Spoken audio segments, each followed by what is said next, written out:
Afternoon सबको, very good afternoon सारे champions. Good afternoon सबा, सिया, प्रिया. सबा, सिया, प्रिया, सबको very good afternoon. Hitman, Shubham, सारे चैंपियंस को गुड आफ्टरनून. आज हम लोग एक नया चैप्टर स्टार्ट करने वाले हैं, दैट इज एडजेक्टिव. एडजेक्टिव अब हमारे बैच में एडजेक्टिव, एडवर्ब, नाउन प्रोनाउन तो हो गया, adjective, adverb, article, adjective, adverb, article और प्रीपोजिशन, ये बच गया है. प्रीपोजिशन बचा है. इस बैच के बच्चों को भी ना सारे को बोलूंगी कि कल एक बार यूट्यूब पे आ जाना, और यूट्यूब पे मैं आपको कुछ सुपरफ्लुअस वाले सेंटेंसेस करवाने वाली हूँ. ठीक है, कोई चैप्टर नहीं है सुपरफ्लुअस, बट एग्जाम में आ जाता है. तो कल यूट्यूब मतलब इंग्लिश विथ रानी मैम, आप लोग का भी रिवीजन हो जाएगा. English with Rani ma'am channel पे कल सबको इनवाइटेड है 11 बजे. ठीक है, कल 11 बजे आ जाना. इस चैनल पे मैं सुपरफ्लुअस एक्सप्रेशंस करवाने वाली, एक दिन में खत्म हो जाएगा. तो सेंटेंस के थ्रू इसमें कोई कॉन्सेप्ट वगैरह थोड़ी सीखना है. अब बोलोगे मैम ये सुपरफ्लुअस क्या होता है? सुपरफ्लुअस का मतलब होता है अननेसेसरी, अननेसेसरी, जरूरत से ज्यादा बट बिना काम का, जिसको हम लोग रिडंडेंट भी बोलते हैं. अब जैसे रिटर्न के साथ एग्जाम में बैक लगा के दे देते हैं. रिटर्न, रिटर्न का मतलब भी होता है वापस करना, उसमें बैक नहीं लगाते. रिपीट का मतलब भी होता है दोहराना, तो रिपीट के साथ फिर से अगेन नहीं लाना, यही सुपरफ्लुअस होता है. ठीक है, आपके पिछले बार मीन्स में प्रीसीड के साथ आ गया था ना, प्रीसीड के साथ बिफोर आ गया था. प्रीसीड का मतलब भी पहले. मैं ठीक हूँ, कैसे हो? सब पूछ रहे हैं ना कि लग रहा है कि मैं इनकी फ्रेंड हूँ. मैं इनकी फ्रेंड हूँ, कैसे हो मैम? अपनी हालचाल की चिंता करिए, मैं ठीक हूँ.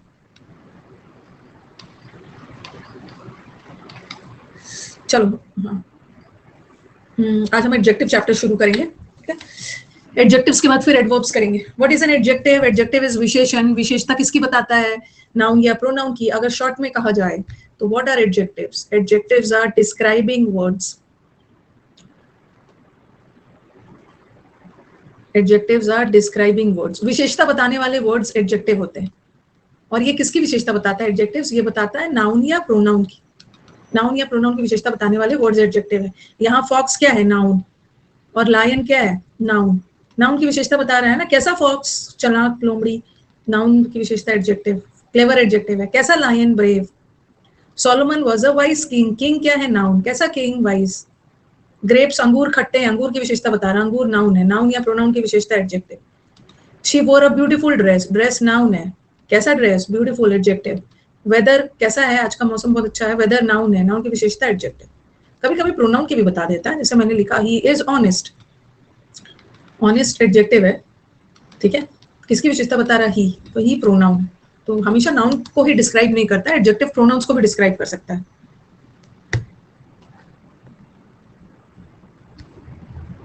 ओके, तो adjectives are describing words. Noun या प्रोनाउन की विशेषता बताने वाले वर्ड्स एडजेक्टिव्स होते हैं.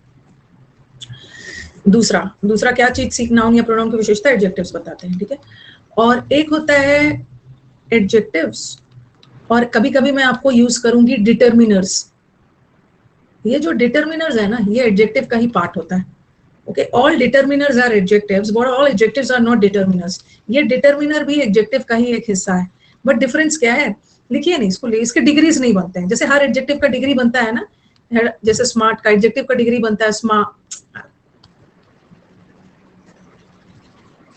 बनता है ना, स्मार्ट, स्मार्टर, स्मार्टेस्ट. एडजेक्टिव का 3 डिग्री, अभी मैं सब समझाऊंगी. या मैंने लिखा वाइज, 2 के बीच में समझदार, वाइजर, और बहुतों के बीच में समझदार, वाइजेस्ट.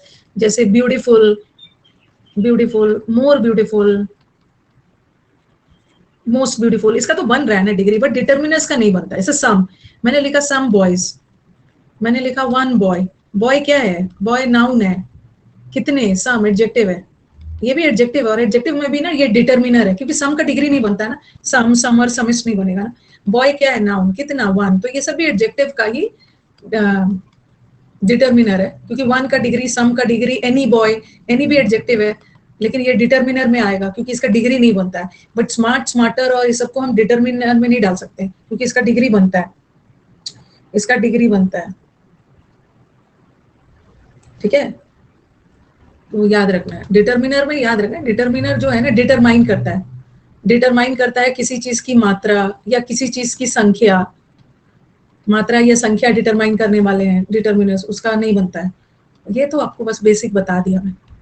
अभी तक हमने क्या सीखा है? हमने अभी तक सीखा है कि एडजेक्टिव्स नाउन या प्रोनाउन की विशेषता बताता है, ओके। और कभी कभी मैं डिटर्मिनर भी बोलूंगी, डिटर्मिनर भी वर्ड यूज करूंगी, तो याद रखना डिटर्मिनर भी एडजेक्टिव के ही अंडर आता है, बट डिटर्मिनर्स का डिग्रीज नहीं बनता है, ठीक है, डिग्रीज नहीं बनता। अब आ जाओ एडजेक्टिव, एडजेक्टिव से ये आता है, एडजेक्टिव्स का यूज से एरर आता है, भर भर के एडजेक्टिव के यूज से एरर आता है। एडजेक्टिव का लिख लेना, यहाँ पे लिखना, एडजेक्टिव का दो यूज होता है, ठीक है, दो तरह का एडजेक्टिव का यूज होता है। एक होता है एट्रीब्यूटिव यूज ऑफ एडजेक्टिव, सबका डिटेल में मीनिंग बता रही हूँ, एट्रीब्यूटिव, BUTIVE, एट्रीब्यूटिव यूज, और एक होता है प्रेडिकेटिव यूज। अच्छा, आपने जूनियर क्लासेस में पढ़ा होगा ना, जैसे मैंने लिखा Ram is a good boy, subject and predicate आपने पढ़ा होगा। हाँ, आपने अगर हिमांगी अपने रिकॉर्डेड बैच से नोट्स बना लिया है ना, अपेक्स बैच से, तो वहीं से बनाओ, कोई एक बैच को फॉलो कर रहे हो ना, उसी से बनाओ, ओके, बैच नहीं बदलना है, वहीं से बना लीजिए, Ram is a good boy. कुछ भी करो ना, एकदम रेगुलरिटी में एक जगह टिके रहो, 10 जगह जंप नहीं करना है। राम हमारे सेंटेंस का सब्जेक्ट है, और सब्जेक्ट के बाद वर्ब से लेकर ये पूरा हम इसको प्रेडिकेट बोलते हैं। सब्जेक्ट ये हो गया, और सब्जेक्ट के बाद जहां भी वर्ब से स्टार्ट हुआ ना, ये पूरा प्रेडिकेट है, ठीक है, प्रेडिकेट है।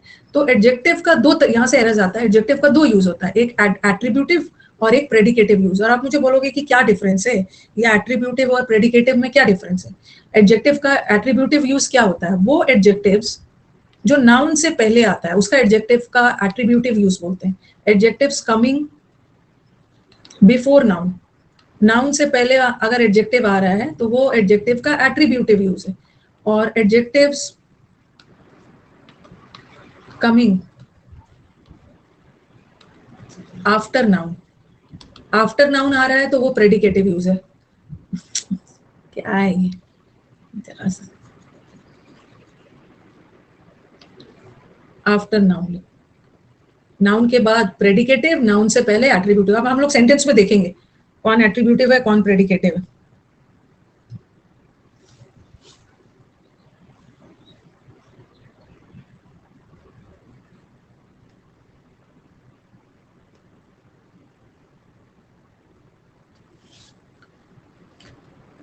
थोड़ा क्योंकि वोकैब के लिए तो अपडेटेड क्लासेस देखने पड़ते हैं, तो सेम चीज ग्रामर के लिए नहीं, ग्रामर ना ग्रामर होता है।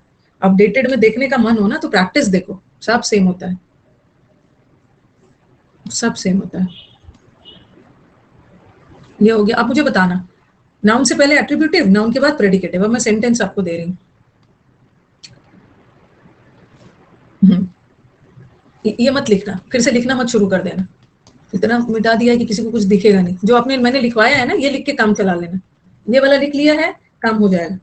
अब दोबारा दोबारा ना अपना टाइम वेस्ट नहीं करना है। चलो अब ये एग्जाम्पल लिख सकते हैं, द ग्रीन डोर। हाँ सही बोल रहे हैं, ग्रामर के रूल्स याद होने चाहिए, क्वेश्चंस तो प्रैक्टिस से ही बदलता है, जितना जल्दी समझ जाओगे ना। अब मेरे को बताओ कि यहाँ पे कौन सा एडजेक्टिव है, बच्चों को समझाने में टाइम लगता है। अरे मैंने भी ना बहुत जगह इंस्टीट्यूट्स में पढ़ाया है, मेरे को पता होता है। कोई टीचर को इतना टाइम नहीं दिया जाता है ना कि एक बैच में ग्रामर पढ़ा दे, एक बैच में पूरा वोकैब पढ़ा दे, एक बैच में क्लोज टेस्ट पढ़ा दे, एक बैच में फ्रेजल वर्ब पढ़ा दे, एक बैच में इडियम्स। ऐसा बिल्कुल नहीं होता है। ये सस्ते सस्ते में जाते हैं ना, मैं बच्चों का टेम्परामेंट ना, उनको तो 500 में लाओ तो वो 200 मांगेंगे। 500 वाले बैच को ना 5 बार करना होता है, 5 बार करना होता है, 500 लेके ना, तो आपको पता चलेगा कि 1499 से ज्यादा ही लगे। बच्चे समझते नहीं। टीचर क्या करते हैं ना, बच्चों को खुश करने के लिए ना 10 क्लोज टेस्ट करवा दिया, 5 पैसेज करवा दिया, 5 फ्रेजल, वो बच्चा खुश उसी में।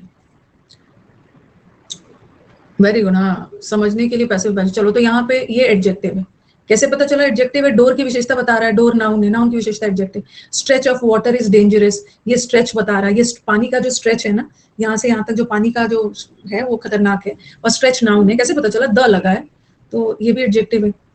ही is N efficient officer, officer noun है, एफिशिएंट एडजेक्टिव है। कैसा ऑफिसर? योग्य। मिल्क खट्टा हो गया, मिल्क की विशेषता बता रहा है, ये भी एडजेक्टिव है। दे इंटेलिजेंट है, दे की प्रोनाउन की विशेषता बता रहा है, ये भी एडजेक्टिव। अब मेरे को बताओ कि पहला वाला जो एडजेक्टिव है, ये एडजेक्टिव का प्रेडिकेटिव यूज है या एट्रीब्यूटिव? क्या? हाँ हाँ, 2-3 एडजेक्टिव एक साथ आ सकता है। नाउन से पहले लगा है मतलब एट्रीब्यूटिव, एट्रीब्यूटिव। नाउन के बाद लगा है predicative, predicative. Okay, noun officer से पहले लगा है एट्रीब्यूटिव, यहाँ एफिशिएंट का एट्रीब्यूटिव यूज है। नाउन के बाद लगा है तो यहाँ प्रेडिकेटिव, और यहाँ भी नाउन प्रोनाउन के बाद लगा है तो प्रेडिकेट, प्रेडिकेटिव। ज्यादा, हाँ, नाउन से पहले एट्रीब्यूटिव, नाउन के बाद प्रेडिकेटिव। मैक्सिमम 80% एडजेक्टिव्स होते हैं ना, 80% एडजेक्टिव्स होते हैं जिसका एट्रीब्यूटिव और प्रेडिकेटिव दोनों यूज होता है। मैंने दोनों दोनों एडजेक्टिव का एट्रीब्यूटिव भी होता है, प्रेडिकेटिव भी होता है। मैंने लिखा the dress is black, the dress is black, और फिर मैंने लिखा शी वोर अ ब्लैक ड्रेस, शी वोर अ ब्लैक ड्रेस। तो देखो यहाँ पे ब्लैक एडजेक्टिव है, यहाँ ब्लैक एडजेक्टिव है और नाउन से पहले आया है, नाउन से पहले आया है, इसका मतलब है कि ये एट्रीब्यूटिव है। और यहाँ नाउन के बाद आया है तो प्रेडिकेटिव है। 80% एडजेक्टिव्स होते हैं ना जिसका एट्रीब्यूटिव और प्रेडिकेटिव यूज दोनों होता है, तो यहाँ से तो एरर आएगा नहीं, यहाँ से तो एरर आने वाला है नहीं, क्योंकि इसका तो दोनों यूज है। एरर कहाँ से आता है कि कुछ ऐसे एडजेक्टिव्स होते हैं ना जिसका एट्रीब्यूटिव यूज होता ही नहीं, जिसका प्रेडिकेटिव यूज होता है। प्रेडिकेटिव यूज मतलब वो एडजेक्टिव के बाद कोई नाउन आ ही नहीं सकता है, वो एडजेक्टिव से ही वाक्य को खत्म हो जाना, उसके बाद कोई नाउन नहीं आए। कुछ ऐसे एडजेक्टिव्स होते हैं जो एट्रीब्यूटिव नहीं होते, हमेशा प्रेडिकेटिव ही होता है, वहां से एरर आएगा। ठीक है, उसी पे फोकस करते हैं। तो कुछ ऐसे एडजेक्टिव्स होते हैं जिसका हमेशा और हमेशा प्रेडिकेटिव यूज होता है। ठीक है, अब आप एग्जांपल लिखो।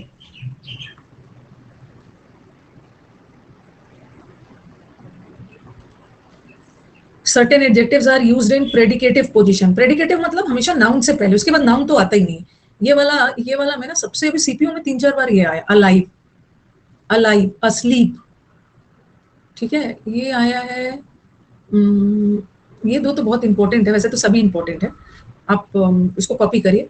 ठीक है, अफ्रेड, अफ्रेड ए वाला वर्ड बहुत सारा है। अफ्रेड का मतलब है डरा हुआ, इसके बाद कोई नाउन नहीं है, तो ये भी एडजेक्टिव, बट इसका प्रेडिकेटिव यूज इसके बाद नहीं आएगा। अलोन, अलोन का मतलब अकेला। अस्लीप मतलब सोया हुआ। अवेक इज जगा हुआ। अलाइक का मतलब एक जैसा।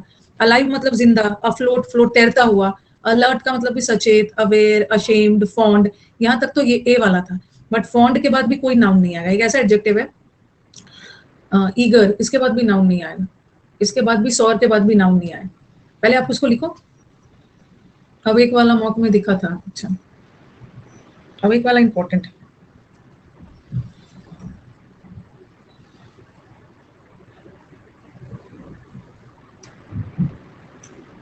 फॉन्ड का मतलब होता है शौकीन हो ना किसी चीज के।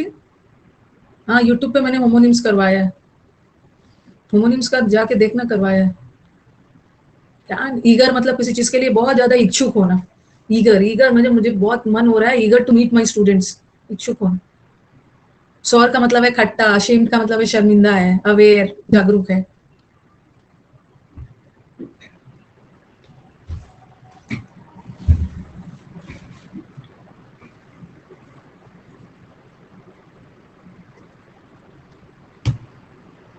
चलो, अब मैं इसको अलग अलग समझाऊंगी।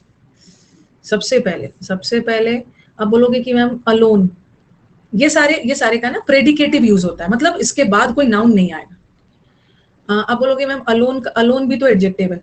अलोन का मतलब अकेला, और लोनली का मतलब भी तो अकेला ही होता है। दोनों एडजेक्टिव है, बट दोनों में क्या डिफरेंस है? ये जो अलोन है ना, इसका हमेशा और हमेशा प्रेडिकेटिव यूज होता है, और लोनली का एट्रीब्यूटिव यूज, एट्रीब्यूटिव यूज। ठीक है, लिखते जाना। मैंने लिखा द प्लेस इज लोनली, और फिर मैंने लिखा it is a lonely place. Lonely का मतलब है एकदम सूना, अकेला। और दूसरा, ही is N alone person.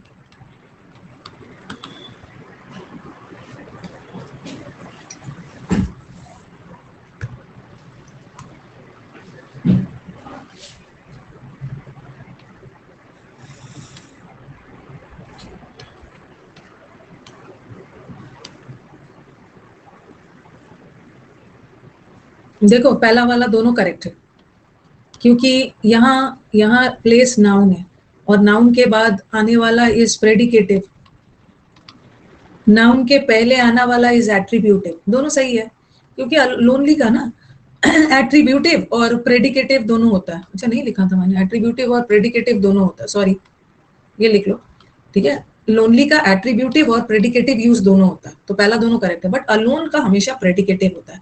Alone के बाद ना कोई नाउन नहीं चाहिए, और ये नाउन हटेगा तो आर्टिकल भी तो हटेगा, सिंपली होगा इज अलोन, इज अलोन। पहला दोनों सही है क्योंकि लोनली का एट्रीब्यूटिव और प्रेडिकेटिव दोनों यूज होता है।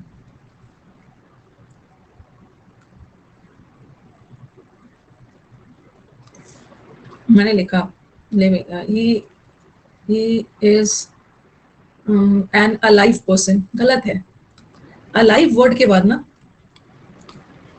ओके, अलाइव वर्ड के बाद अलाइव का एट्रीब्यूटिव यूज होता है, ठीक है। इसके बाद हटाओ और ये भी हटाओ, ही इज अलाइव पर्सन नहीं, ही is alive, he is alive, या ही इज एन अफ्रेड, डरा हुआ व्यक्ति है, ही is N afraid boy.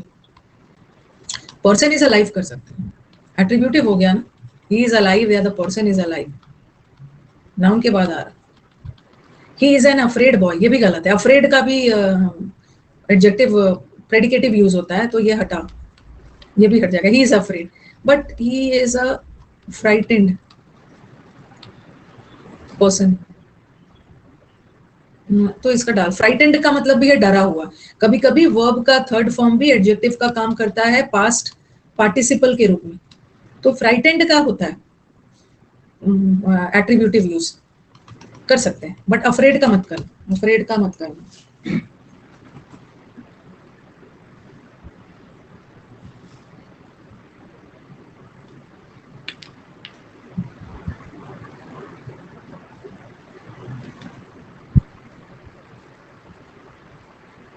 Next,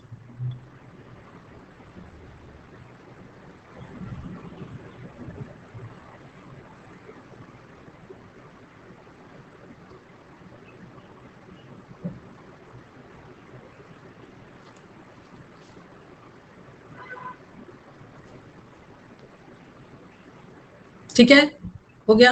alive person मत करना, simply he is alive, he is afraid person नहीं करना, he is afraid, he is alone, और he is a frightened person सही है।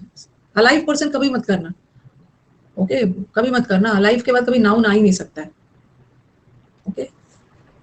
फिर आपका और भी कुछ नंबर डाल लो, जो भी नंबर है ना, नंबर डालते जाओ, 1 2 3 और भी डालते जाओ, कुछ भी अपने हिसाब से नंबर डालते रहो। अब मैंने लिखा the grapes are sour, sour का मतलब है खट्टा, ओके। और मैंने लिखा 8 सॉर ग्रेप्स, मैंने खट्टे अंगूर खाए। ये वाला गलत है क्योंकि सॉर ना नाउन आ ही नहीं सकता, जब भी सॉर आएगा नाउन के बाद आएगा, प्रेडिकेटिव यूज होगा,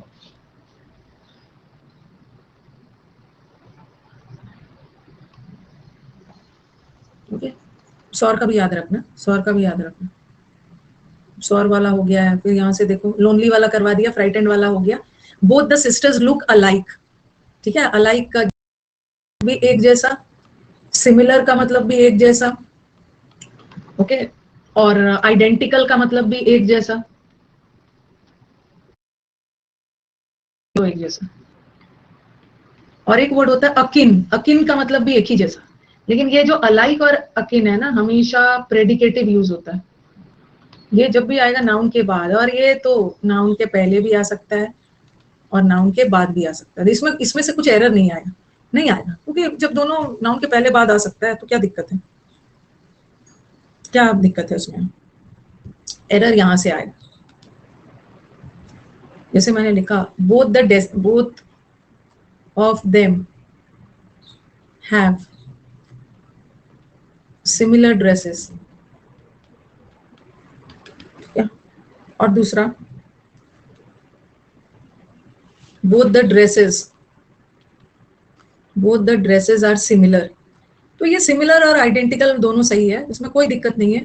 ये देखो नाउन से पहले आ रहा है, नाउन से पहले आ रहा है तो इसका एट्रीब्यूटिव यूज हो रहा है, नाउन यूज हो रहा है, तो यहाँ से एरर नहीं आएगा, क्योंकि दोनों हो सकता है। एरर तो यहाँ से आएगा, एरर तो अलाइक से आएगा जिसका सिर्फ और सिर्फ प्रेडिकेटिव यूज होता है।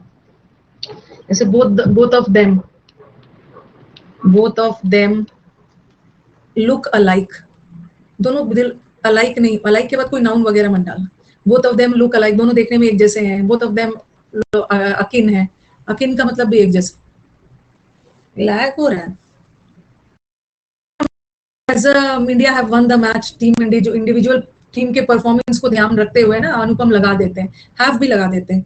न्यूज़पेपर वगैरह में आपने देखा होगा। एक मिनट में देखती हूँ क्या कुछ नेटवर्क चेंज कर रही हूँ, एक मिनट।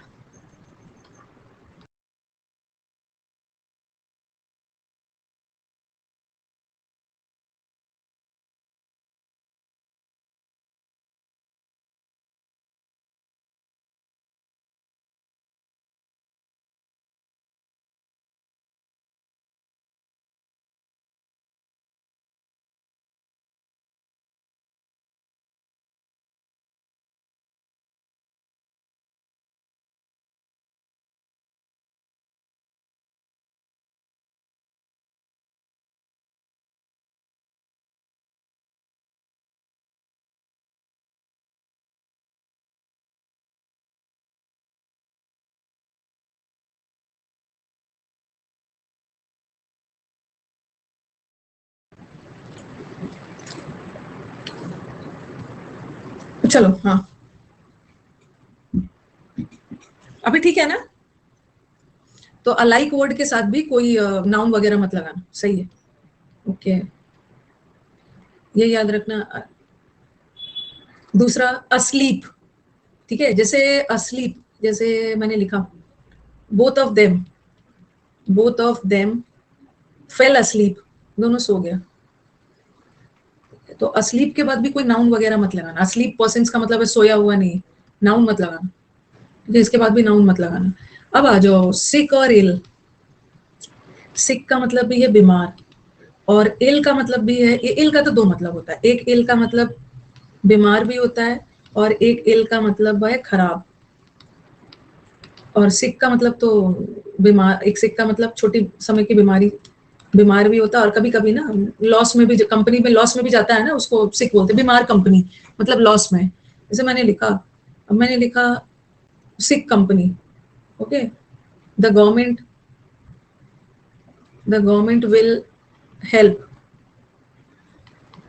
The sick companies. यहाँ सिक का मतलब क्या है? यहाँ सिक का मतलब मतलब बीमार कंपनी, मतलब जो लॉस में जा रहा है, जो लॉस में जा रहा है। और मैंने लिखा the sick person could not move, वो बीमार व्यक्ति ना मूव नहीं कर पा रहा था, कुड नॉट मूव। तो यहाँ भी पर्सन नाउन है। कैसा पर्सन? सिक। तो यहाँ आप देख रहे हो सिक का मैंने क्या यूज किया है। सिक का यहाँ पे मैंने नाउन के पहले डाला, नाउन के पहले डाला तो क्या हो गया ये? Attributive use, attributive use. यहाँ भी नाउन के पहले डाला तो एट्रीब्यूटिव यूज, एट्रीब्यूटिव है। और अगर मैं लिखती ही इज सिक, तो ये प्रोनाउन के बाद आया है, तो ये क्या है? Predicative use, predicative use, predicative use. Lag हो रहा है भाई, क्यों लैग हो रहा है? क्या प्रॉब्लम है? फिर ना इधर उधर नेटवर्क चेंज करवाओगे तो फिर गड़बड़ हो जाएगा। तो दोनों होता है। ही इज सिक, तो सिक का एट्रीब्यूटिव यूज भी होता है। एक सिक का मतलब बीमार है, और एक सिक लॉस में। एट्रीब्यूटिव भी होता है, प्रेडिकेटिव भी, दोनों होता है, दोनों। यहाँ से कहीं से एरर नहीं आया, ठीक है? यहाँ से कहीं से एरर नहीं आने वाला, एरर यहाँ से आएगा। ओके, यहाँ एरर यहाँ से आएगा। इल का ना, अगर इल बीमार के सेंस में है तो उसका प्रेडिकेटिव यूज होता है। बट अगर इल खराब के सेंस में है ना, तो उसका हम एट्रीब्यूटिव भी कर सकते हैं। जैसे मैंने लिखा he was given ill treatment, उसको इल ट्रीटमेंट दिया गया। यहाँ इल का मतलब बीमार, ट्रीटमेंट नहीं है। ट्रीटमेंट नाउन है, कैसा? इल। तो ये ऐसा इल एक ऐसा एडजेक्टिव है ना, जिसका मैंने नाउन से पहले एट्रीब्यूटिव लगाया, एट्रीब्यूटिव यूज लगाया। अगर खराब के सेंस में है तो उसका एट्रीब्यूटिव लगाना। बट अगर बीमार के सेंस में है ना, तो मैंने लिखा he is a sick person, बीमार के सेंस में। और फिर मैंने लिखा he is an ill person, बीमार आदमी है वो। तो इल का बीमारी के सेंस में ना सिर्फ प्रेडिकेटिव यूज होता है। सिक का तो हो सकता है, बट यहाँ पे इसके बाद नाउन नहीं चाहिए। और ये भी है सिंपली ही इल। तो इल का प्रेडिकेटिव, बीमार के सेंस में प्रेडिकेटिव यूज होता है, बट खराब के सेंस में इसका एट्रीब्यूटिव कर सकते हो। तो आप बोलोगे कि सिक और इल में क्या डिफरेंस है? अगर आप मुझसे पूछोगे ना कि मैम सिक और इल में क्या डिफरेंस है, तो मैं दो चीज बताऊंगी।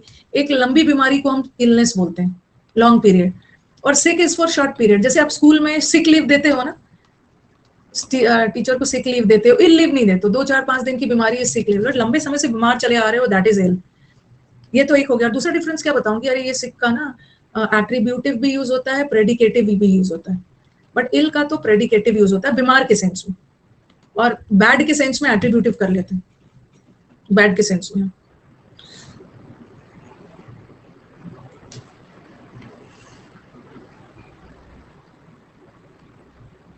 ओके ये भी हो गया। अब आगे बढ़ते हैं। उसी तरह ही इज इल पर्सन नहीं करना, he is ill, the baby is awake, ठीक है, और the baby keeping sorry the dog is keeping the baby awake, dog baby को जगा के रखा। अवेक तो नाउन के बाद आया है ना, तो प्रेडिकेटिव यूज ही होता है, ठीक है, बट यहाँ तो नाउन से पहले आया। ओके नाउन से पहले आया तो अवेक बेबी नहीं हो, the baby awake is crying, जगी हुई बेबी रो रही। चलो ये भी हो गया हमारा। अभी तक हमने बेसिक पे ही है, अभी तो हमने उड़ान भी नहीं भरी, बेसिक पे ही है, यूजेस ही पढ़ रहे हैं, एट्रीब्यूटिव है और प्रेडिकेटिव यूज किया। और जैसे मैंने आपको प्रोनाउन पढ़ाया था ना, वैसे ही एडजेक्टिव्स के भी टाइप्स होते हैं। एक एडजेक्टिव ऑफ क्वालिटी बताता है, वो एडजेक्टिव जो क्वालिटी बताता है, good, wise, smart, poor, handsome, beautiful, वो क्वालिटी हो गई।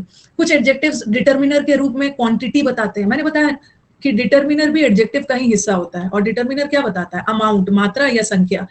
तो ये देखो, सम, इनफ, ये सब मात्रा बता रहा है, वन, टू, फ्यू, ये सब संख्या बता रहा है, तो मात्रा बताने वाला एडजेक्टिव ऑफ क्वांटिटी है, संख्या बताने वाला ये सब एडजेक्टिव ऑफ नंबर है। और ये दोनों एडजेक्टिव का डिग्री नहीं बनता है, तो हम इसको एडजेक्टिव के डिटर्मिनर में रख सकते हैं, बट ये सबको तो डिग्री बनता है ना, ये तो एडजेक्टिव असली वाला। एक होता है डेमोन्स्ट्रेटिव एडजेक्टिव, डेमोन्स्ट्रेटिव प्रोनाउन भी पढ़ाया था ना, दिस, दीज। अब ये देखो, एक मिनट, जैसे मैंने बोला दीज बुक्स आर इंटरेस्टिंग, तो यहाँ पे बुक्स नाउन है, और नाउन की विशेषता बताने वाले वर्ड्स एडजेक्टिव है। कौन सी बुक्स डेमोन्स्ट्रेट कर रहा है, ये बुक्स, तो ये डेमोन्स्ट्रेटिव एडजेक्टिव है, ठीक है। अब मैं लिखती दीज आर योर्स, ये सब तुम्हारे है बुक्स, तो यहाँ तो दीज के बाद कोई नाउन वगैरह नहीं आ रहा है, यहाँ पे दीज अपने आप में प्रोनाउन है, ये तो नाउन है, और नाउन को प्रोनाउन की जरूरत नहीं होती है ना, क्योंकि नाउन के बदले प्रोनाउन आ रहा है। जब यहाँ पे नाउन आ रहा है तो प्रोनाउन की जरूरत नहीं है, ये प्रोनाउन नहीं है, डेमोन्स्ट्रेटिव एडजेक्टिव है। बट ये आर वर्ब है, वर्ब को क्या चाहिए, सब्जेक्ट, सब्जेक्ट होने के लिए नाउन या प्रोनाउन, तो ये प्रोनाउन है, डेमोन्स्ट्रेटिव एडजेक्टिव प्रोनाउन था। और ये सब ना, ये दीज, दोज, इसके बाद एक एक नाउन आ गया, तो ये demonstrative adjective, these, those, that, those. Possessive आपको याद होगा, अभी मैंने हाल फिलहाल में आपको प्रोनाउन पढ़ाया, तो माई और माइन बताया था, योर और योर्स बताया था, आवर, आवर, आवर्स बताया था, तो आपको याद होगा। ओके तो यहाँ पे देखो, ये सारे के बाद एक नाउन आता है, पोजेशन बताता है, तो ये पोजेसिव एडजेक्टिव है, और ये सब के बाद नाउन नहीं आता है, तो ये पोजेसिव प्रोनाउन है, पोजेसिव प्रोनाउन है, तो ये तो हमने प्रोनाउन में ही पढ़ा। और डिस्ट्रीब्यूटिव एडजेक्टिव भी आपको पढ़ाया है, ठीक है, ईच, एवरी, ईदर, नीदर। एक मिनट थोड़ा इसको समझाएंगे। मैंने लिखा ईच वॉज प्रेजेंट, और फिर मैंने लिखा ईच पर्सन वॉज प्रेजेंट, तो पर्सन तो नाउन है, और नाउन के साथ तो प्रोनाउन नहीं आएगा ना, नाउन की विशेषता बताने के लिए तो एडजेक्टिव चाहिए, तो ये ईच, एवरी, ये सब डिस्ट्रीब्यूटिव एडजेक्टिव है, बट ये तो वर्ब है, वर्ब को सब्जेक्ट से एग्रीमेंट किया है, सब्जेक्ट होने के लिए नाउन या प्रोनाउन, तो ये डेमोन्स्ट्रेटिव प्रोनाउन है। ईच के बाद अगर कोई नाउन नहीं आ रहा है, मतलब वो डेमोन्स्ट्रेटिव प्रोनाउन है, और ईच के बाद कोई नाउन आ रहा है, इसका मतलब डेमोन्स्ट्रेटिव एडजेक्टिव, नहीं भी लिखोगे काम हो जाएगा। और interrogative adjective is what, which, ये सब।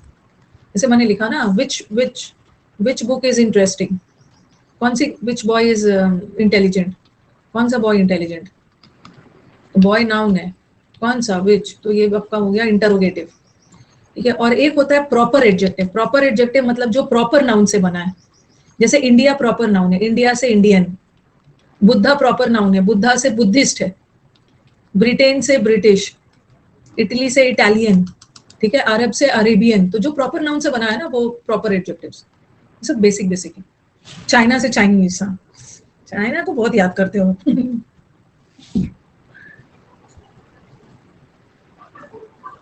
कुछ कुछ को लग रहा था ना कि मैं पता नहीं क्यों इतने डेस्परेट है ना, कुछ बच्चे चाहते हैं दिल से कि मैं अनअकैडमी छोड़ दूं, पता नहीं क्यों वो सब इतना ज्यादा, मैं अनअकैडमी कब छोड़ोगे, लग रहा है कि मैं छोड़ूंगी ना तो उसको कुछ करोड़ों का इनाम मिलने वाला है, पता नहीं क्यों इतने सेल्फिश बच्चे हैं। और वो सबको पढ़ने में इंटरेस्ट है, जो बच्चे के दिमाग में ये सब है कि आप कब छोड़ोगे, वहां कब ज्वाइन करोगे, ये करोगे, ये स्टूडेंट होते ही नहीं। वो स्टूडेंट होता ही नहीं ना। और पता नहीं आप लोग के मन में कौन डाल दिया है, मतलब मैं तो ये सोचती हूँ ना कि ग्रेजुएट बच्चे हो गए हो और अन अकेडमी का फीस महंगा है। आप सोच रहे हो कि अन अकेडमी आपको 3,000 या 3100 में, 3100 में 2 साल का दे रहा है सब्सक्रिप्शन, और वो भी मैथ्स है, रीजनिंग है, जीएस है। अगर मैथ्स रीजनिंग जीएस नहीं भी पढ़ते हो ना, कोई एक सब्जेक्ट भी पढ़ते हो, तो 2 साल 3100, 2 साल 3100 मतलब क्या है इसमें ना, मतलब क्या बोलूं मैं, 3100 कितना होगा। वो भी आ जाएंगे मैथ्स के टीचर, अगर मैथ्स के टीचर मैथ्स से नहीं भी पढ़ रहे हो ना। अगर मैं एक सब्जेक्ट के लिए भी ना, अरे ये ध्यान से सुनो, मैं सबको हटा देती हूँ। अगर आप सिर्फ इंग्लिश के लिए एक सब्जेक्ट के लिए भी अन अकेडमी पे आए हो ना 2 साल के लिए, डिटेल में पढ़ने ना, फिर भी 3100 बहुत कम है। फिर भी कोई एक सब्जेक्ट भी पढ़ रहे हो, 3100, 2 साल, माई गॉड, 140 रुपीज है, और 2 साल के लिए।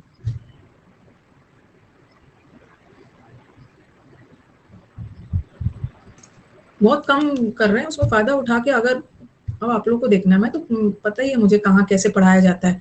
आप लोग को ना सिर्फ 499, 399 के बैच में जाओगे 100% श्योर हूँ कि लौट के आओगे तो यहीं पे,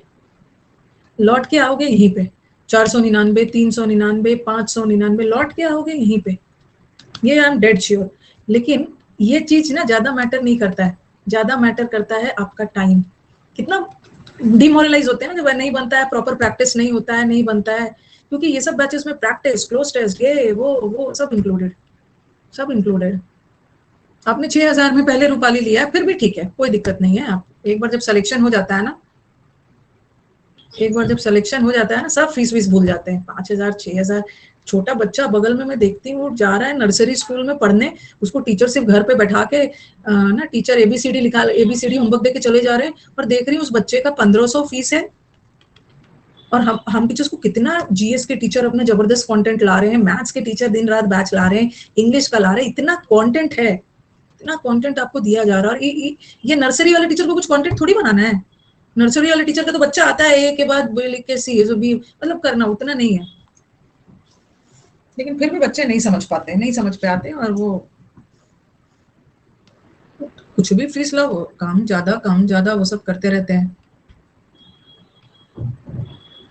ठीक है, चलो आ जाओ। अब एडजेक्टिव्स के डिग्रीज पे चलते हैं। हमने एडजेक्टिव का यूजेस देख लिया, हम एडजेक्टिव के डिग्रीज पे चलते हैं।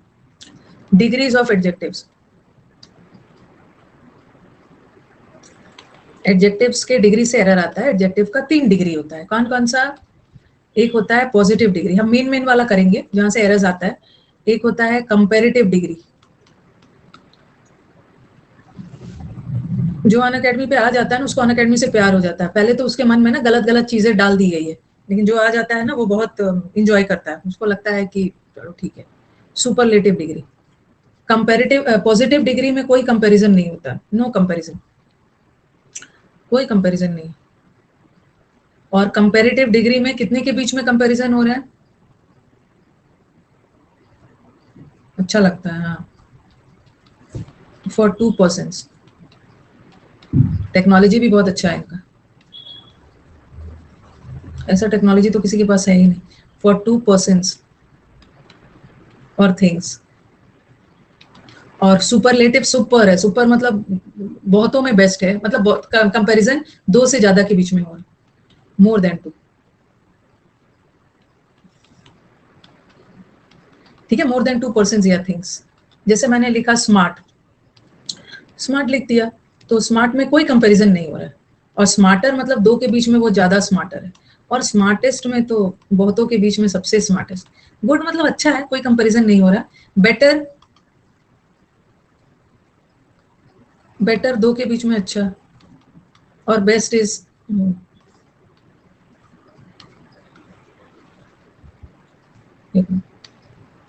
स्मार्टेस्ट, और गुड 2 के बीच में अच्छा, और बेस्ट इज सबसे अच्छा। जनरली हम कंपैरेटिव डिग्री बनाने के लिए ईआर लगाते हैं, और सुपरलेटिव बनाने के लिए ईएसटी लगाते हैं। EST, EST. लेकिन कभी कभी ना ईआर और ईएसटी लगा के नहीं बनता है। जैसे ब्यूटीफुल है, इंटेलिजेंट है, तो ब्यूटीफुलर और ब्यूटीफुलेस्ट नहीं रखते हैं ना।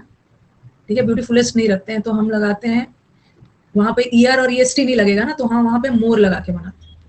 मोर ब्यूटीफुल और मोस्ट ब्यूटीफुल, मोस्ट ब्यूटीफुल, ठीक है। इंटेलिजेंट का भी more intelligent, most intelligent, most intelligent. आप लोग ना सिर्फ टीचर का फेस देख देख के जाते हैं पढ़ने, सिर्फ फेस जबरदस्त आग जहर तहलका वो सब देख देख के जाते हैं। नॉर्मल अच्छे से टीचर को जज करिए, समझदारी से पढ़िए। आप देखो ना कितने फेस देख देख के जाते हो, मतलब किसका फेस वैल्यू ज्यादा है। कितने अच्छे और भी एडुकेटर्स है जो आप अनसंग हीरो है, आपको पता ही नहीं है, पता ही नहीं है। नहीं नहीं, बेस्टेस्ट वेस्टेस्ट मत लिखना। ये तो मेरा बेस्टेस्ट फ्रेंड है, बेस्टेस्ट है, मेरी बेस्टी है। ये जरूरत से ज्यादा बेस्ट फ्रेंड नहीं बनाना है। बेस्ट वर्ड होता है, ये स्लैंग लैंग्वेज है, ऐसे लिख दिया बोलचाल की भाषा में। बेस्टेस्ट कोई वर्ड नहीं होता, बेस्ट होता है। मैथ्स टीचर की कोशिश में मैं भी हूँ, उनको मैथ्स टीचर देने के लिए उनको बहुत समझाया है मैंने। जो टीचर दे रही हूँ ना, उनको टाइम दो थोड़ा, एक ही बार टिकने दो, उसके बाद बच्चे फॉल इन लव हो जाएंगे। कुछ देर उनको पढ़ाने तो दो।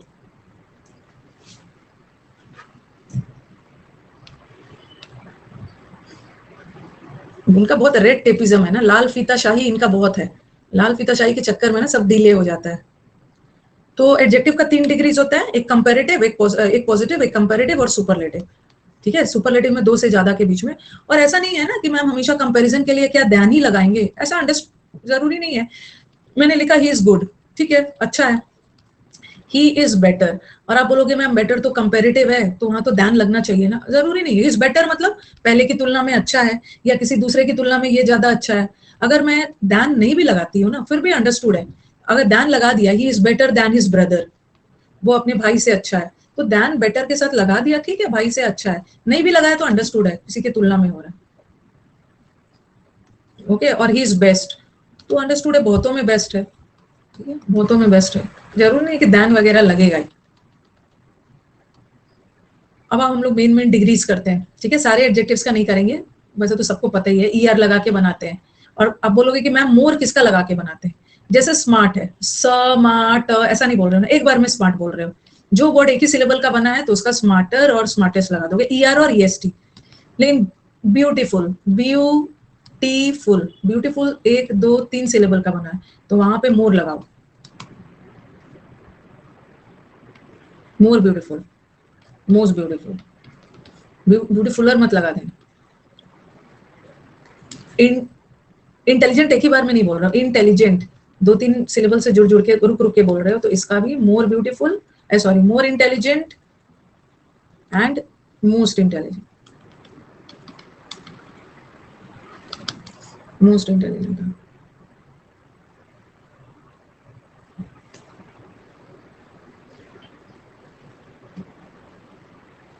तो चलो मेन करते हैं हम लोग, ये तो बस ऊपर ऊपर बता दिया मैंने।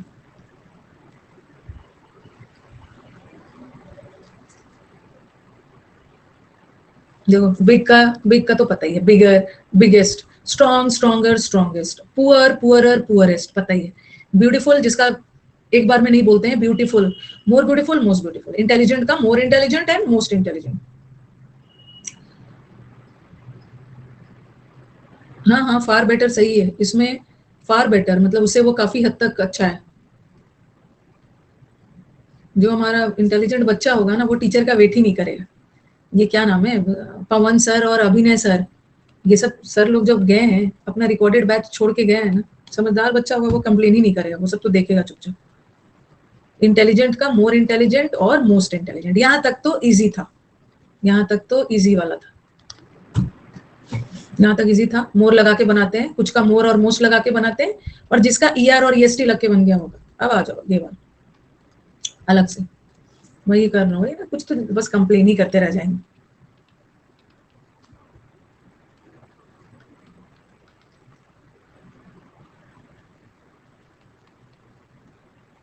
सुपरलेट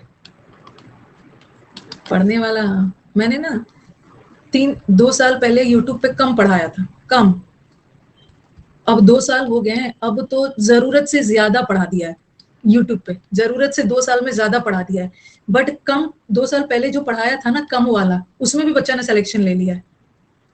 अभी जो 2 साल, अभी जो भी सिलेक्शन आ रहा है ना, वो 2 साल पहला वाला यूट्यूब आ रहा है। और अभी तो इतना ज्यादा पढ़ा दिया है, उसमें कुछ ले भी रहे हैं कुछ नहीं भी ले रहे हैं, तो सोचना क्यों ऐसा, क्यों? सबसे पहले ये वेरी इंपॉर्टेंट।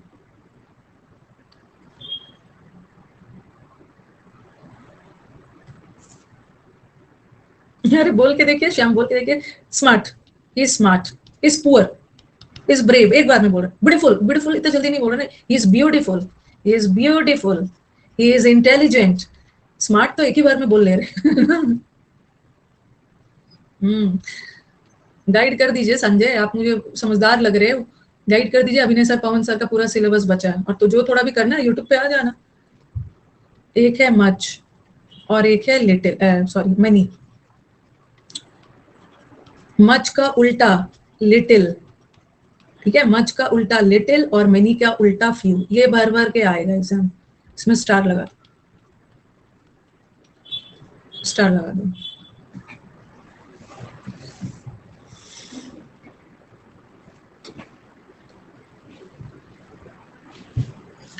तो मच और मेनी में मच का मतलब भी ज्यादा और मेनी का मतलब भी ज्यादा, बट मच अमाउंट बताता है, मच अमाउंट बताता है, और अमाउंट इज अनकाउंटेबल।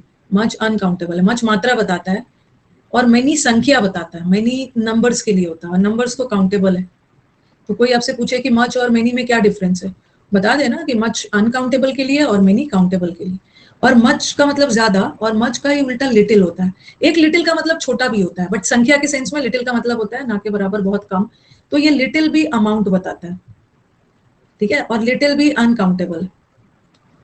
लेकिन फ्यू संख्या बताता है, फ्यू संख्या बताता है, तो ये काउंटेबल है। इसीलिए मैंने आपको बोला ना, मच अनकाउंटेबल है तो उसका उल्टा लिटिल, और मेनी काउंटेबल है तो उसका उल्टा फ्यू। मेनी मतलब ज्यादा और ये कम, लिटिल मतलब अनकाउंटेबल, फ्यू काउंटेबल। उसी तरह much uncountable, many countable.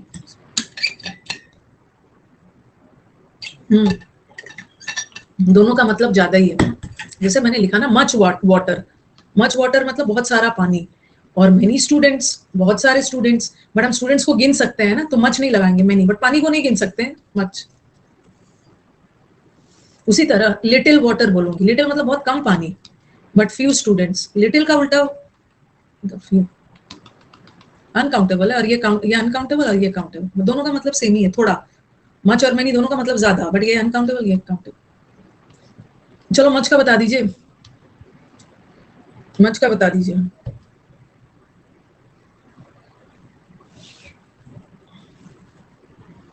Much और मेनी ना, जो भी इसका डिफरेंस है पॉजिटिव डिग्री में, एक काउंटेबल और एक अनकाउंटेबल, बट कंपेरेटिव तो दोनों का सेम ही बनेगा। मोर वाटर मोर स्टूडेंट्स, मोर हमारा काउंटेबल के लिए भी हो सकता है, अनकाउंटेबल के लिए, ठीक है। और इसका सुपरलेटिव मोस्ट और मोस्ट। और लिटिल का दो बनता है, एक लिटिल का कंपेरेटिव लेस भी बनता है और एक लेसर भी बनता है। दोनों कंपेरेटिव ही है।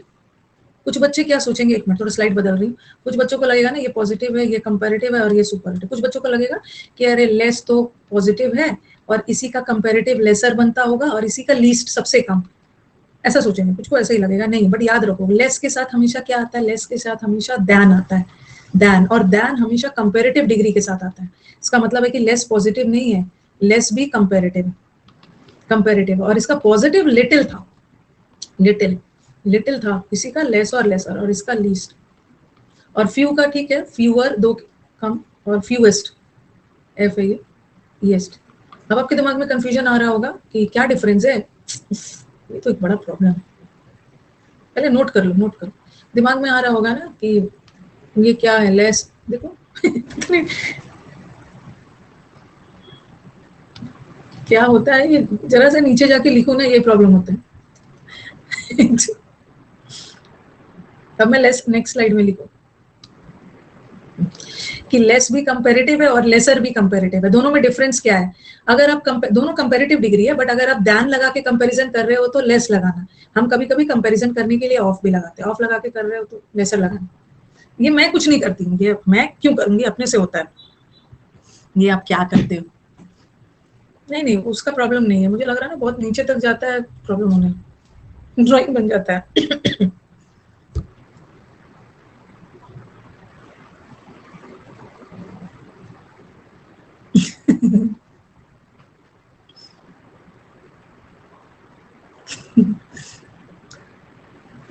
मेरा PQRS नहीं बनता था और क्लोज टेस्ट बनता था, बट अब PQRS बनता है, क्लोज टेस्ट, ये कौन सा ड्रामा है? बनाते रहिए, एक दिन दोनों बनेगा, एक दिन दोनों बनेगा, क्योंकि PQRS और क्लोज टेस्ट दोनों भाई भाई, एक दिन दोनों बनेगा। अलग अलग आपका 2 दिन कोई नहीं बनेगा ना, तो आप एक कंक्लूजन निकाल लेते हो। 2 दिन क्लोज टेस्ट रॉन्ग हो गया ना, फट से बोल दोगे मेरा तो बनता ही नहीं है, मेरा 2 दिन PQRS अच्छा बन गया, मैं तो PQRS में एक्सपर्ट हो गया। ऐसा थोड़ी होता है, दोनों बनने लगे। इसका बस प्रैक्टिस ही करना है, प्रैक्टिस ही करना है। किसी का PQRS अब बन रहा है, हाँ, अब लेस और लेसर दोनों कंपेरेटिव है, तो दैन लगा के लेस लगाना, ऑफ लगाओगे तो लेसर लगा।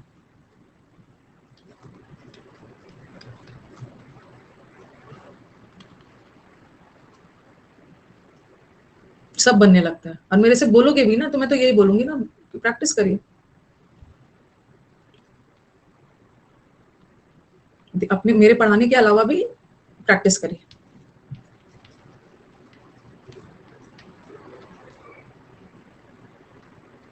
ये मैं आर्टिकल में बाद में बताऊंगी कि मैं द क्यों लगा रही हूँ।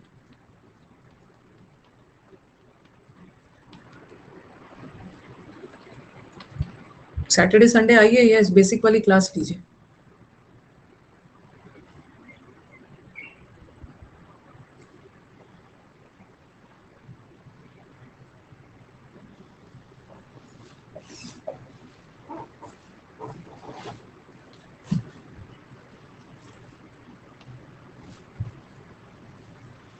अब देखो यहाँ पे कंपैरिजन दैन लगा के हो रहा है, और जब भी कंपैरिजन, वैसे तो दोनों कंपैरेटिव ही है, दोनों कंपैरेटिव ही है, लेकिन अगर दैन लगा के कर रहे हो ना तो लेस लगाना, और कंपैरिजन ऑफ लगा के कर रहे हो तो लेसर लगाना।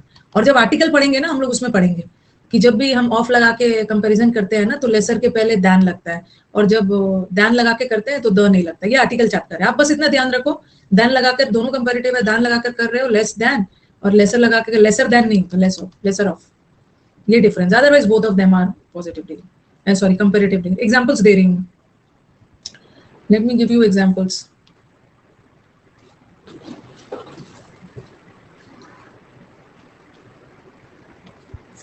मैंने लिखा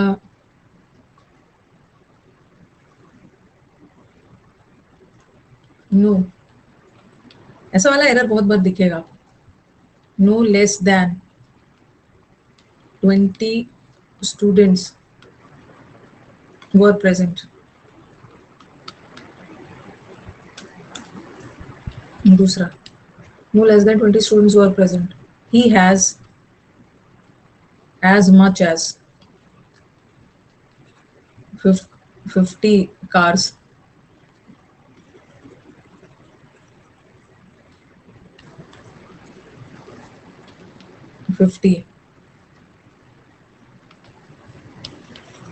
of the millions of stars,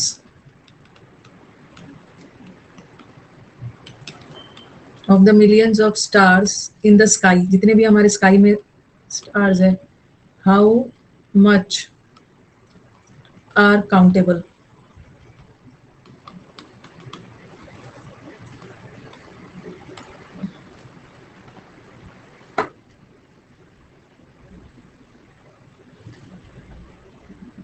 देखिए पहले, फिर एग्जांपल्स मतलब एक्सप्लेनेशंस करते हैं।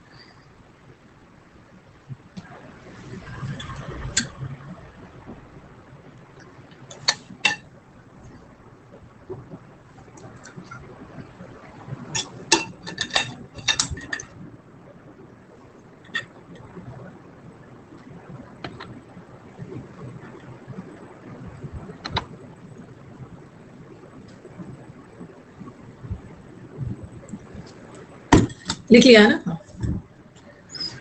अब बताओ कि ये लेस कौन सा डिग्री है?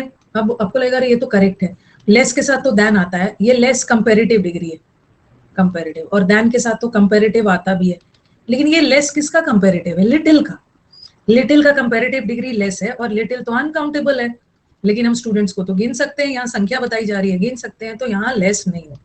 अब बोलोगे कि मैम फ्यू लगा दिया जाए, नहीं, जब कोई कंपैरेटिव हटेगा तो उसके बदले कोई कंपैरेटिव ही लगेगा, नो फ्यूअर। यहाँ पे कुछ बच्चे ना नॉट लगाएंगे, not less than, not less than भी सही है, नो लेस देन भी सही है, नॉट के साथ छेड़छाड़ नो के साथ मत करना, नो नॉट दोनों सही, फ्यूअर। अब आप कार को तो गिन सकते हो, तो मच नहीं लगाओगे। और स्टार भी काउंटेबल है, ये जो स्टार होता है ना, आपको याद होगा, एक होता है काउंटेबल जिसे हम गिन सकते हैं, और एक होता है अनकाउंटेबल, जिसको हम गिन ही नहीं सकते, ठीक है, और एक होता है काउंटलेस। काउंटलेस मतलब अनगिनत, हम जिसको गिन तो सकते हैं बट इतना ज्यादा है कि मुश्किल है। तो यहाँ मिलियंस, ट्रिलियंस काउंटेबल चीजें हैं, लेकिन इतना 2-4 स्टार को तो गिन लेंगे। तो यहाँ भी हाउ मच नहीं हो, how many are countable, how many, how many. अगर मैंने लिख दिया, ऐसा लिख दिया लेसर या less people were present, less people were present, तो लेस नहीं होगा ना, क्योंकि लोग तो काउंटेबल है, लेस तो अनकाउंटेबल है, और कोई कंपेरेटिव हटेगा तो कंपेरेटिव ही लगेगा। फ्यूअर पीपल, फ्यूअर, अरे कम है तो कम ही करना है ना। अगर ऐसा रहता मच पीपल वर प्रेजेंट, तब मैं लगाती ना, यहाँ पे मेनी लगाती। यहाँ बता रहा है ना ज्यादा लोग प्रेजेंट थे, तो मेनी लगाती। मच तो अनकाउंटेबल के लिए, यहाँ मेनी थोड़ी लगाओगे। कम लोग बोल रहे तो आप मेनी लगा दो, सेंस बदल जाएगा ना। उनके वाला हो गया। आज आपकी 4 to 5 भी क्लास है, इंद्रधनुष पे आज है वो कैब सिनोनिम्स है, आ जाइएगा। कल इडियम्स है, सोना नहीं है। अब तो मुझे अपने ब्रो लोग पे, लड़कों पे ज्यादा भरोसा, लड़कियों को तो मैं ध्यान भी नहीं देती, मैं उन लोग को इग्नोर करती हूँ। लड़के वफादार है, मैं उन्हीं लोग पे ज्यादा ध्यान दे रही हूँ, भर भर के मुझे वही सिलेक्शन दे। 4 बजे, 4 बजे इंद्र।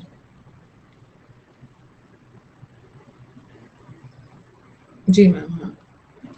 लड़कियों को मैंने ना कास्ट असाइड कर दिया है, इन लोगों को साइड में कर दिया है, इन लोगों को ना सेट असाइड कर दिया है, इन लोगों को मैंने पुट असाइड कर दिया, इग्नोर कर दिया है, धोखेबाज है, सबको इग्नोर कर दिया।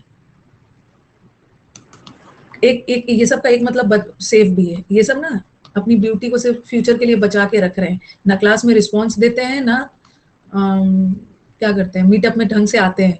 तो ये लोग को बचाए रखो अपनी ब्यूटी सो के। ब्रो लोग मेरे मीटअप में आएंगे। ओवरलुक कर दिया है, कंडोन कर दिया है, लोग ओवरलुक कर दिया।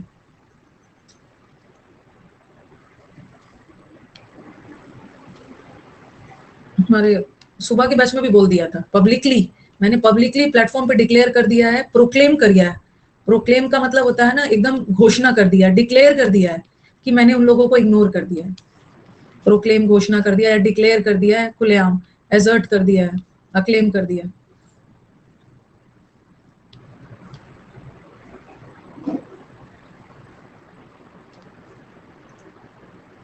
इनोसेंस का मतलब होता है श्याम, मासूमियत, बहुत मासूमियत है।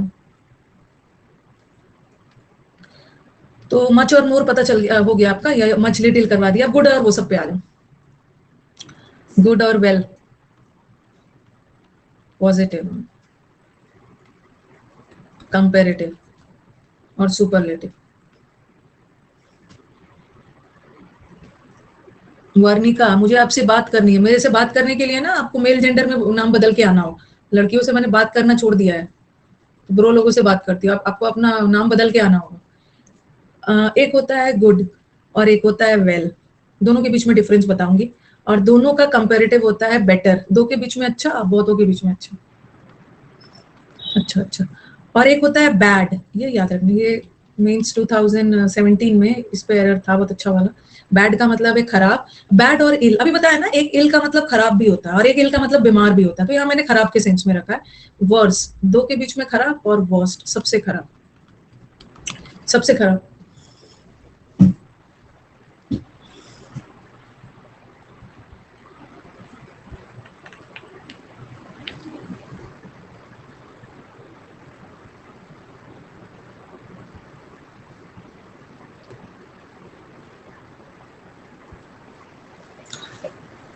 ठीक है, अब हाँ, अब मेरी बात को पहले मैं इसको समझाऊंगी डिटेल में। कभी कभी क्या होता है ना कि हम एडजेक्टिव से भी वर्ब बनाते हैं। 2017 के मेंस पेपर में इस पे बेस्ड है, था हम कभी कभी एडजेक्टिव से वर्ब भी बनाते हैं। जैसे लेस एडजेक्टिव है ना, कंपेरेटिव डिग्री का लेस एडजेक्टिव है, और लेस मतलब कम, और लेसन करना मतलब किसी चीज को कम करना, कम करने में क्रिया हो रही है तो ये एडजेक्टिव है, सॉरी वर्ब हो गया। ठीक है, लेस का मतलब कम और लेसन करना मतलब किसी चीज को कम करना, ये वर्ब हो गया। फिर आपने न्यूज़पेपर में देखा होगा, the government has battered the services. Better तो एडजेक्टिव होता है, न्यूज़पेपर वगैरह में आपको मिलता होगा, the government has battered the services, services को बेटर्ड कर दिया, अच्छा कर दिया, वर्ब है, वर्ब है। एक वर्ड होता है वर्स, वर्स एडजेक्टिव है, और वर्स को वर्ब बनाने के लिए ना उसमें वर्सन कर देना, वर्सन वर्ब हो गया। उसी तरह क्विक, क्विक एडजेक्टिव है, क्विक मतलब जल्दी, और किसी चीज को जल्दी करना इज क्विकन करना। ठीक है, तो हम वर्ब से भी एडजेक्टिव ईएन लगा के बना देते हैं। कभी कभी क्या होता है ना, एक चीज और ध्यान रखना, फास्ट, फास्ट से हम एक वर्ड बनाते हैं, फास्टन मत बोलना, फासन। लेकिन इस वर्ड में खास बात क्या है, बेटर, अच्छा, अच्छा करना, खराब किसी चीज को और भी खराब कर देना, क्विक जल्दी जल्दी कर देना। लेकिन फास्ट से जब फासन बनता है ना, तो उसका मतलब बदल जाता है। फास्ट का मतलब तो जल्दी, अब ये मत समझना कि फासन का मतलब जल्दी करना। फासन, फास्ट से जब फासन बनता है ना, इसका मतलब चेंज हो जाता है। इसका मतलब होता है बांधना, इसका मतलब होता है बांधना। फासन योर सीट बेल्ट, अपनी सीट बेल्ट को बांध लीजिए, मीनिंग चेंज हो जाता है। तो फासन करने का मतलब ये मत सोचना कि तेजी से कोई चीज आगे बढ़ाना, उसकी जगह पे आप क्विकन कर दो, क्विकन। बट ये तो बांधने के सेंस में, वो कैब में करवाया है ना।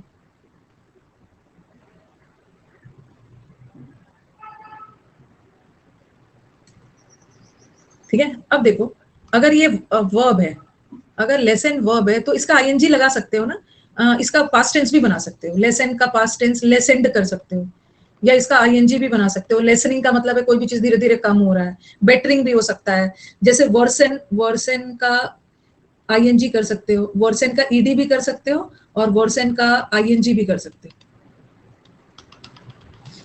ठीक है, ओके, आईएनजी भी कर सकते हो। एक आपके एग्जाम में ऐसा कुछ एरर आया था, व्हाट इज 2017 में, व्हाट इज वर्सिंग, मतलब जो चीज सबसे खराब है, what is worsening is his rude behaviour. जो चीज सबसे खराब है वो उसका रूड बिहेवियर है।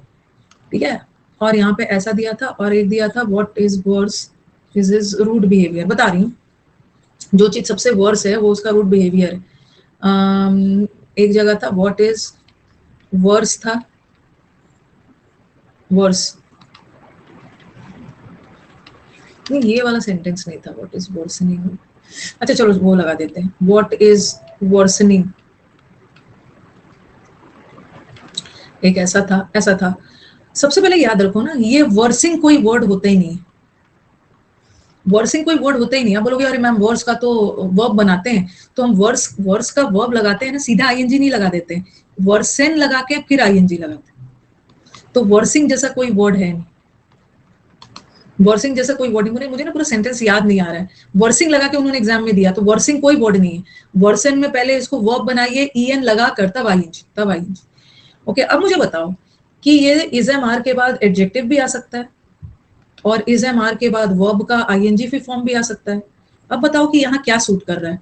हमें यहाँ पे वर्ब चाहिए, जो चीज सबसे खराब है वो तो उसका, यहाँ पे हमें वर्ब चाहिए नहीं, क्योंकि हमें तो अपना वर्ब मिल गया है। जो चीज सबसे खराब है उसकी विशेषता बताई जा रही है, तो एडजेक्टिव चाहिए, एडजेक्टिव चाहिए, एडजेक्टिव चाहिए। अगर अगर मैंने अगर मैं ऐसा कुछ सेंटेंस रहता है ना, his condition, his condition is worsening, तब ये सही होता, उसकी कंडीशन दिन प्रतिदिन खराब हो रही है, तब हम यहाँ पे वर्ब डाल रहे हैं। वर्सिंग मत करना, वर्सनिंग। बट यहाँ पे हमें वर्ब नहीं चाहिए था, वर्स एडजेक्टिव है, हमें एडजेक्टिव चाहिए था, क्योंकि हमें वर्ब तो ये मिल गया। क्या चीज सबसे खराब, रूड बिहेवियर उसका बहुत वर्स है, वर्स मतलब बहुत ज्यादा खराब। तो आपको क्या सीखना है कि वर्सिंग कोई वर्ड नहीं होता। ठीक है, वर्सिंग कोई वर्ड नहीं होता है, इसको वर्सनिंग बनाना है, आईएनजी लगा के तब ये बनाना। कभी कभी तो ये भी लगा देंगे वर्स्ट, ये भी गलत है। वर्स को पहले वर्ब तो बनाओ, फिर इसमें ईडी लगाओ। और एक है ना चिकन, एक सेंटेंस देखा था, तो उसके फार्म में जो चिकन्स है ना वो धीरे धीरे मोटे हो रहे हैं, तो एक है फैटिंग लगा दिया था। उन चिकन्स को अच्छा खाना देके मोटा किया जा रहा है, फैटिंग नहीं होगा। फैट का पहले वर्ब बनाओ फैटन, फैटन लगा के तब आईएनजी लगाओ। The chickens are fattening, fat में भी ना ईएन लगा के उसको वर्ब बना के तब आईएनजी लगाना, फैटेंड या फैटेंड, पास्ट टेंस।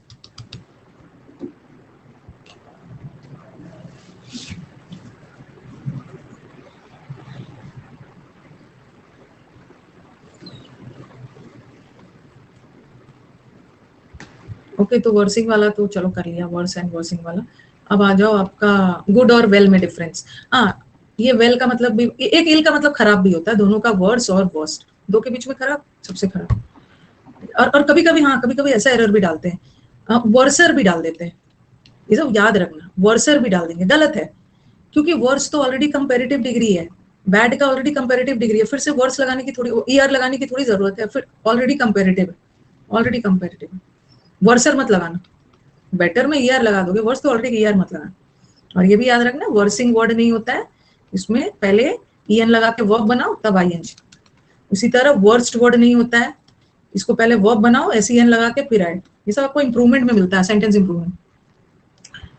वर्ड्स दो के बीच में खराब और वर्स्ट इज सबसे खराब। This is the worst piece of advice. अब आ जाओ गुड और वेल, दोनों का बेटर बनता है, दोनों का बेस्ट। हाँ राहुल मैम एफसीआई में मोर वर्ड्स दिया था, हाँ ये भी आ सकता है, मोर वर्ड्स, ये मैं अलग से आपको करवाऊंगी। वर्ड्स तो ऑलरेडी कंपैरेटिव डिग्री है ही, फिर मोर क्यों लगाओगे? कभी कभी ना मोर बेटर भी लगा देते हैं, जब बेटर का ईआर लगा के बनता ही है तो फिर मोर क्यों लगाओ? मोर ब्यूटीफुल, मोर इंटेलिजेंट उसके साथ लगा दोगे, ये एक रूल है, ठीक है, एक रूल है यहाँ पे कि दो कंपैरेटिव एक साथ नहीं लगा।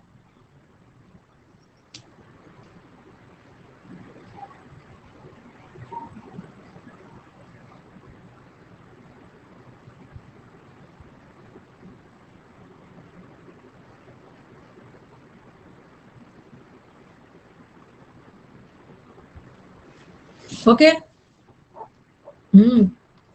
मच बेटर लगा सकते हैं, बस होल्ड योर हॉर्सेस, थोड़ा सा वेट करिए, जब वो उस पर आएंगे तो हम लोग उसको भी करेंगे, मच बेटर हो सकता है। ये हो गया। अब आ जाओ गुड और better.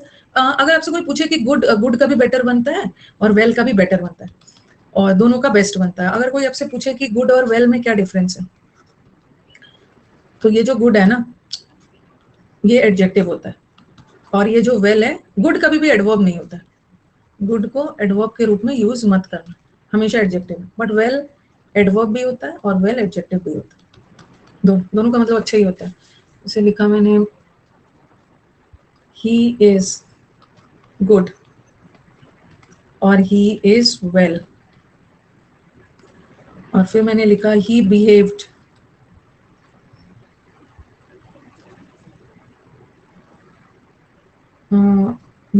good or well at the party।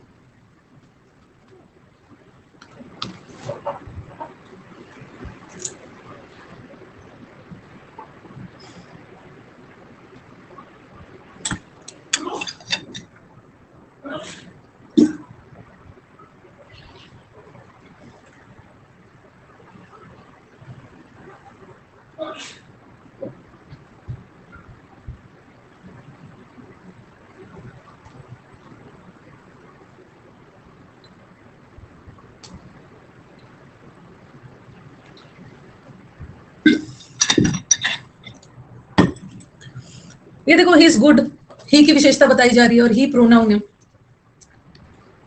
He pronoun है, और नाउन और प्रोनाउन की विशेषता बताने वाले वर्ड्स एडजेक्टिव, और ही इज वेल ये भी एडजेक्टिव है क्योंकि ये प्रोनाउन है, और नाउन प्रोनाउन की विशेषता, और गुड भी एडजेक्टिव का काम करता है और वेल भी एडजेक्टिव का काम करता है, दोनों सही है, बट दोनों में डिफरेंस क्या है?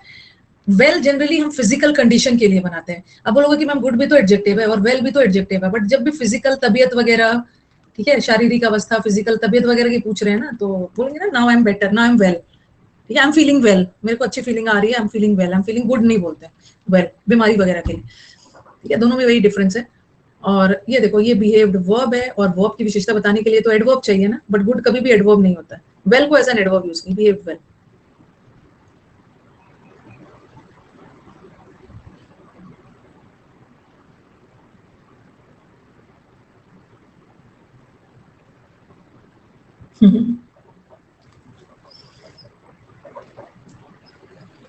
एक तो ना कभी कभी वही टीम में कुछ बच्चे हैं ना जो आके ना अननेसेसरी कुछ ऐसे ही होते हैं, ऐसे स्टूडेंट मेरे सामने आ जाए ना तो उसको पेड़ पे बांध दूंगी मैं, पेड़ पे बांध दूंगी, मैम मैंने तो यूट्यूब से फ्री में पढ़ने का सोचा था। ये क्या लॉजिक है? मैंने तो यूट्यूब से ना फ्री में पढ़ने का सोचा था, आपने 1499 का बैच, उसको ना आप लोग जाके आंसर करिएगा, लड़ाई झगड़ा में नहीं, मैं तो थक गई हूँ, मेरी टीम भी थक गई है। हाँ उसको पेड़ पे बांध के बहुत पीटना है हंटर से, यूट्यूब पे आपने तो फ्री में बोला था मैम, मेरा तो 1499 में सारा प्लान खराब हो गया। भाई तुम्हारा यूट्यूब का इस 1499 से क्या लेना देना है? आप लोग ना उनको डांटना मत, बोलना कि ब्रो तुम थोड़ा समझदार बनो, यूट्यूब का बैच अलग है और मैम का ये बैच अलग है, यूट्यूब पे फ्री में सब पढ़ा रही हूँ, और 2 ही चैप्टर बचा है जिसको मैं गला फाड़ फाड़ कर बोल रही हूँ ना कि एडवर्ब और आर्टिकल, जब मैंने आपको 12, 13, 14 चैप्टर पढ़ा दिया कि बारी बारी से सब पढ़ाऊंगी, इसको रिज्यूम भी कर दिया, और इसके लिए ना मैंने एक स्पेशल वीडियो भी बनाया कि बच्चों को पता चल जाए कि मतलब दो तीन टॉपिक है वो मैं खत्म कर दिया। अभी मैंने पिछला क्लास में क्या खत्म किया, टैग खत्म किया, फिर उसके पहले भी कुछ पढ़ाया था ना, और भी कुछ पढ़ाया था टैग के पहले, याद भी नहीं है क्या पढ़ाया। 2 टॉपिक खत्म किया, अब आपका 2 ही बच गया है। सुपरफ्लुअस तो मैंने अनअकैडमी पे भी नहीं पढ़ाया है, और मैं यूट्यूब पे पढ़ा रही हूँ। तो पता नहीं ये सब कहाँ से आ जाते हैं कि इसका इससे क्या लेना देना है, इसका वही उसको तो पकड़ के और हंटर से पीटने का मन करता है। कुछ उसको पता ही नहीं कि मैम आपने ये क्यों छोड़ दिया। मैंने अपनी टीम को बोला है कोई जवाब नहीं देना है, इसका हमने वीडियो बना दिया है कि हम एडवर्ब और आर्टिकल खत्म कर देंगे, नेक्स्ट वाले में कोई जवाब ही नहीं देना है। पता नहीं वो एक ही चीज के बारे में, भाई आप यूट्यूब से पढ़ रहे हो पढ़ो, जिस टीचर ने 12, 13, 14 सब पढ़ा दिया है तो वो 2 टॉपिक के लिए रोक देगा। पता नहीं कहाँ से आ जाते हैं, और बहुत इरिटेशन होता है ऐसे बच्चों को ना। मुझे अंदर से मन करता है ना कि उसको पेड़ पे बांध के पीटूं मैं, कर भी नहीं सकती हूँ, मिलेगा ही नहीं ना आम के पेड़ पे। यहाँ पीट पीट पीट, यहाँ से पीटते रहो, ऊपर से आम गिरते रहे। तो जेन्युइन बच्चों का क्वेरीज भी हो जाता है ना गड़बड़। चलो फ्यूअर तो पढ़ा दिया, ठीक है। आम जो पीट पीट के आम गिरेगा उसको थोड़ी दूंगी, वो तो मैं लूंगी। अब आ जाओ नेक्स्ट। फ्री में चाहिए, फ्री में भी मिल रहा है, पेड लेना है पेड लो, जो माने वो लो। टीम को बोला है आंसर मत करिए, एनर्जी उन लोग पे वेस्ट मत करिए। सुपरलेट वीनस के लायक भी नहीं है तो वीनस पे भेज दो, फिर भी दिखते रहेगा। अर्थ से सबसे नजदीक प्लैनेट वीनस है, फिर भी मैं ऊपर देखूंगी ना तो मेरे को वो दिखता रहेगा। उसको ना जुपिटर पे भेजना है कहीं, मर्क्यूरी, वीनस, अर्थ, मार्स, जुपिटर, यूरेनस, नेपच्यून और वो सब पे भेजना है कि दिखे ना, तो दिखते रहेगा। यहाँ पे वीनस पे नहीं भेजना है इसको, जुपिटर पे भेजना है, सैटर्न पे। प्लूटो तो अब डॉफ प्लैनेट हो गया है, सैटर्न पे भेज देना। हाँ शनि भगवान उसकी देख रेख करें। अब है ये भी बहुत खतरनाक है, ओल्ड। ये जो ओल्ड है ना, इसका 2 कंपेरेटिव बनता है, ओल्डर और एल्डर। कभी कभी कुछ ऐसे एडजेक्टिव्स होते हैं जिसका ध्यान से सुनना, नहीं नर्क में क्यों पहुंचाऊंगी। ओल्डेस्ट एंड एल्डेस्ट, जिसका ओल्डर बनता है उसी का ओल्डेस्ट बनता है, और जिसका एल्डर बनता है और उसी का एल्डेस्ट बनता है। इसको लेकर बड़ा कंट्रोवर्सी था पिछले साल के प्री के बैच में। अब हमारा पुराना जो ग्रामर बुक्स है मार्केट में अवेलेबल है, वहां पे उन्होंने लिख दिया है कि ओल्डर हमेशा क्या है, मतलब पहले मेरी बात को सुनो, पहले मैं इसको समझा देती हूँ। ओल्डर पर्सन्स के साथ भी है, और ओल्डर, अभी मैं समझा रही हूँ, पहले ओल्डर थिंग्स के साथ भी है, बट एल्डर हमेशा और हमेशा पर्सन्स के साथ। का डेंसिटी कम नीचे गिर जाएगा। एल्डर हमेशा पर्सन्स के साथ, एल्डर कभी भी थिंग्स के साथ नहीं होगा। काट देना थिंग्स के बगल में, एल्डर थिंग्स के साथ कभी नहीं होगा।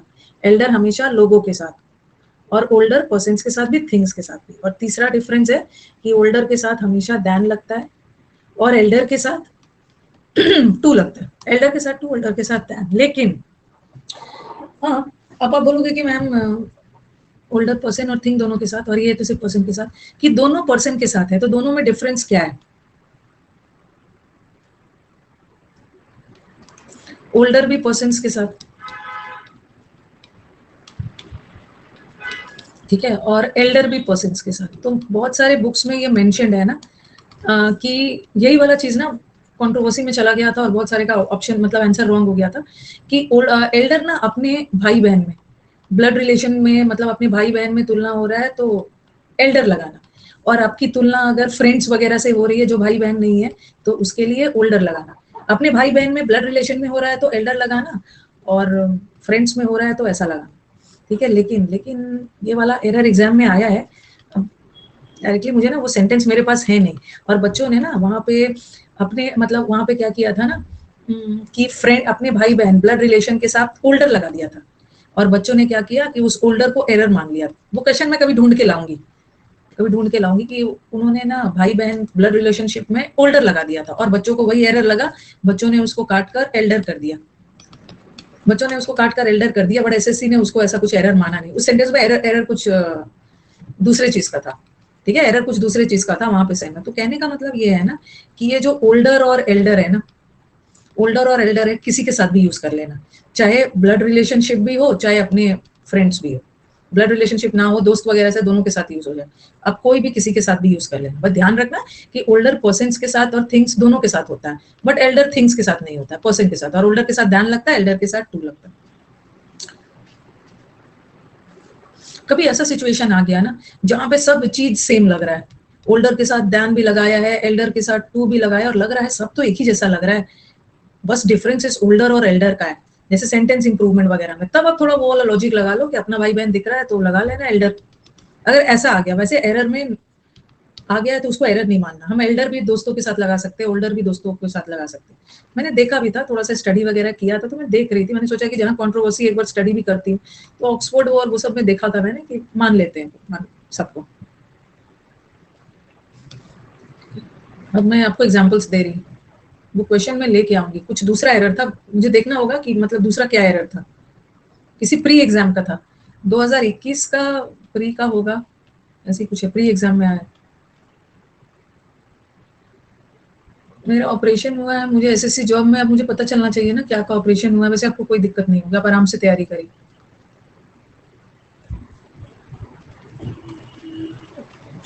क्या का ऑपरेशन हुआ है, और ऑपरेशन का स्पेलिंग गलत मत लिखना, OPER। कोई दिक्कत नहीं होगी, आप आराम से तैयारी करो।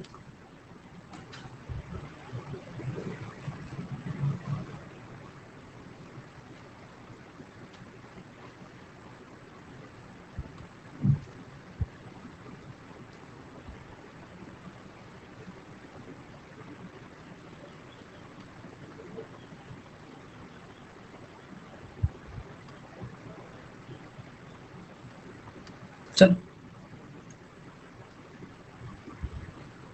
टाइम हो गया, ओके। चलो फिर नेक्स्ट क्लास कर लेंगे, नेक्स्ट क्लास कर लेंगे। बस याद रखना कि मुझे ओल्डर एल्डर वाला एग्जाम्पल देना है, ठीक है? ओल्डर एल्डर वाला एग्जाम्पल देना। ये सब डिग्रीज खत्म कर लेंगे, उसके बाद बहुत सारा और है, ओके? कुछ डिटर्मिनर, सम और एनी के बीच में क्या डिफरेंस होता है, और बहुत सारा चीज है। अनदर, अदर, द अदर क्या है, उसके बाद यूजेस करें। कल मिलते हैं, और कल सारे बच्चे यूट्यूब पे जरूर आ जाएंगे, क्योंकि कल जो मैं 11 बजे पढ़ाऊंगी ना, वो आपके लिए एक नया चैप्टर होगा।